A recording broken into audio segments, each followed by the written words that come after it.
মানুষ কয় প্রকার? মানুষ এক প্রকার। কিভাবে এক প্রকার?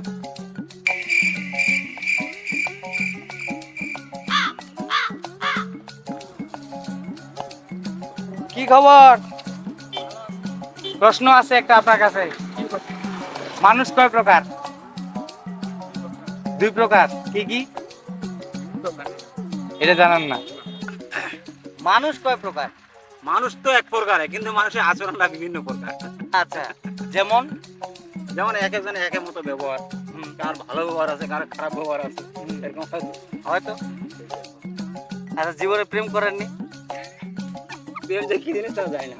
আল্লাহ আল্লাহ। মানুষ কয় প্রকার তোমার দেখা মতে? মানুষ মানুষ বহু প্রকারের আছে। আমার মতো আমার মতো আমি, বুঝছেন না? হ্যাঁ। কার মতো যে কার মধ্যে কোনো ওরা জানে, আর ওই যারা ইয়া করে ওরা জানে, আমি জানি না মানুষের খবর, বুঝছেন না? হ্যাঁ আমার মতো যে আমি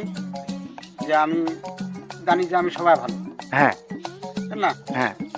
আমার তো সবাই ভালো, কেউ খারাপ না, না। আমি ভালো, সবাই ভালো। আপনার চোখে সবাই ভালো, আমি ভালো যেহেতু সবাই ভালো। সবাই ভালো। মাই মানুষ কয় প্রকার? দুই প্রকার। দুই প্রকার। কি কি?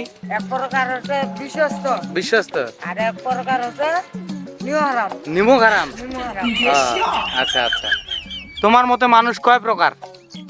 তো আছে দুই প্রকার। হ্যাঁ। কি কি দুই প্রকার? কিছু মানুষ আছে অলস অলস, এটা এক প্রকার নাকি? প্রকার, হ্যাঁ কিছু মানুষ আছে কাজের দিকেই হ্যাঁ কাজকর্ম করে। হ্যাঁ, কর্মঠ। হ্যাঁ, হ্যাঁ। তো অলস মানুষের প্রকার ভেদ আছে নাকি আরো? অলস মানুষের প্রকার ভেদ আছে। যেমন?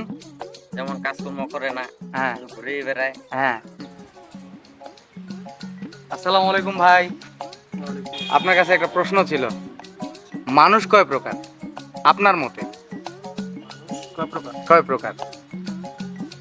এটা তো সিম্পল প্রশ্ন ভাই। বলেন শুনি। তুমি তো এক প্রকারই আছে। এক প্রকার। আচ্ছা আচ্ছা। এখন যদি বলেন যে কেমনে এক প্রকার, হ্যাঁ তো আমি বলি বলেন। আসলে মানুষ এক প্রকার, সেটা হচ্ছে স্বার্থবাদ। স্বার্থবাদী। জি। কারণ পৃথিবীতে কোনো মানুষ স্বার্থ ছাড়া কোনো কিছু করে না। আচ্ছা। এমনকি স্বার্থের জন্য মানুষ সবকিছু করতে পারে। তো আমার মতে মানুষ এক প্রকার, জি। সেটা তো স্বার্থবাদ।